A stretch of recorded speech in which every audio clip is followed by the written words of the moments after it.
నమస్కారం, leader Bhaskar news కు స్వాగతం.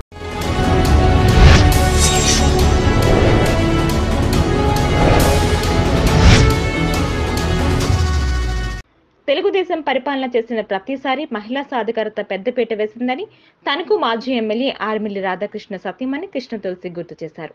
అప్పట్లోనే డ్వాక్రా మహిళల్ని డ్వాక్రా గ్రూపుల్ని పెద్ద ఎత్తున ప్రోత్సహించి ఆర్థిక సహాయం అందించారని ఆమె వివరించారు. ఈ విషయాన్ని దృష్టిలో పెట్టుకుని మరోసారి చంద్రబాబు నాయకత్వాన్ని తెచ్చుకుందామని ఆమె పిలుపునిచ్చారు. తెలుగుదేశం, జనసేన, బీజేపీ కూటమి ఉమ్మడి అభ్యర్థి ఆర్మిల్లి రాధాకృష్ణ తరపున సతీమణి కృష్ణ తులసి ప్రచారం చేస్తున్నారు. తణుకు పట్టణంలోని 24వ వార్డులో ఆమె పర్యటించారు.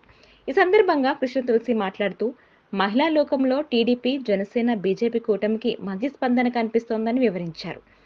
అనేక ఇళ్ల దగ్గర చాలా మందికి పెన్షన్లు తీసివేశారని ఆమె అన్నారు. అర్హులకి పెన్షన్లు తీసేయటం అన్యాయమని, వైసీపీ దుర్మార్గపు పాలనలో మహిళలు కంటతడి పెట్టుకున్నారని ఆమె అన్నారు.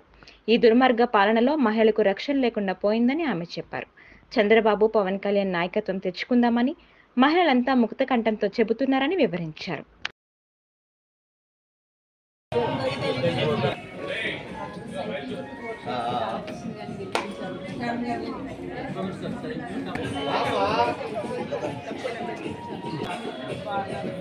వాళ్ళందరికీ కూడా తెలుసు, తెలుగుదేశం ప్రభుత్వంలోనే ఎప్పటికైనా కానీ మహిళలకి అంటూ న్యాయం జరిగింది అని ప్రతి ఒక్కరూ కూడా గొంతెత్తి చెప్తున్నారు. మరి మహిళా శక్తి పథకాల ద్వారా వారికి చాలా లబ్ధి చేకూరుతుందని వారందరూ కూడా గాఢంగా నమ్ముతున్నారు. ఈరోజు ఏదైతే మనకి 3 సిలిండర్లు ఉచితంగా ఇస్తున్నారో చంద్రబాబు నాయుడు గారు, దానికి ఉచిత బస్సు ప్రయాణం, అట్లాగే మరి మహిళలకి 18 సంవత్సరాల నుంచి 59 సంవత్సరాల నిండిన ప్రతి ఒక్కరికి కూడా ఎంతమంది మహిళలు ఉంటే ఆ కుటుంబంలో ప్రతి మహిళకి కూడా 1500 రూపాయలు నెలకి జమ చేస్తామని చెప్పడం జరిగింది. అట్లాగే మరి తల్లికి వందనం, ఇది మరి పెద్ద ఎత్తున ప్రతి ఒక్కరూ కూడా, పిల్లలున్న ప్రతి తల్లి కూడా పెద్ద ఎత్తున స్వాగతిస్తున్నారు. ఎంతమంది పిల్లలు ఉంటే అంతమందికి కూడా 15,000 రూపాయలు, ఒక్కొక్క పిల్లలకి 15,000 రూపాయలు మరి కట్టింగులు లేకుండా చంద్రబాబు నాయుడు గారు ఇస్తామని చెప్పడం జరిగింది. అందరూ కూడా పెద్ద ఎత్తున స్వాగతిస్తున్నారు. అట్లాగే చంద్రబాబు నాయుడు గారి నాయకత్వం పట్ల ప్రతి ఒక్కరూ కూడా చాలా నమ్మకంతో ఉన్నారు. ఆంధ్రప్రదేశ్ భవిష్యత్తు ఆయన వస్తేనే బాగుపడుతుంది, ఆయన వస్తేనే సంక్షేమం, అభివృద్ధి రెండూ కూడా 2 కళ్ళల్లాగా ఇక్కడ మన రాష్ట్రాన్ని అభివృద్ధి చేసుకోవడం జరుగుతుంది అని ప్రతి ఒక్కరూ కూడా భావిస్తున్నారు. మరి ఈ వైఎస్ఆర్సీపీ చేసినటువంటి అరాచక అవినీతి పనులని ప్రతి ఒక్కరూ కూడా గమనించడం జరిగింది.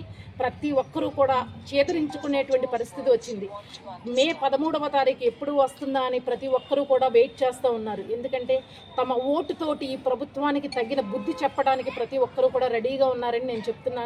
మరి అట్లానే మరి మన తెలుగుదేశం, జనసేన, బీజేపీ ఉమ్మడి అభ్యర్థి అయినటువంటి శ్రీ ఆర్మిల్లి రాధాకృష్ణ గారిని ప్రతి ఒక్కరూ కూడా గెలిపించి మన తణుకు నియోజకవర్గాన్ని అభివృద్ధి బాటలో మరలా తణుకు నియోజకవర్గం నెంబర్ 1 నియోజకవర్గంగా మరలా మనందరం కూడా అభివృద్ధి చేసుకోవాలని, అట్లాగే ప్రతి కుటుంబానికి కూడా ఈరోజు ఏ ఇంటికి వెళ్ళినా కానీ ఒక గాథ, ఎక్కడ చూసినా కానీ కన్నీళ్ళ పర్యంతం, మరి అవన్నీ కూడా మనం సరిదిద్దుకుని మరి తణుకు నియోజకవర్గాన్ని ఒక మంచి నియోజకవర్గంగా అభివృద్ధి చేసుకోవాలని నేను గాఢంగా నమ్ముతూ ప్రతి ఒక్క ఓటర్ని కూడా కోరుతున్నాను.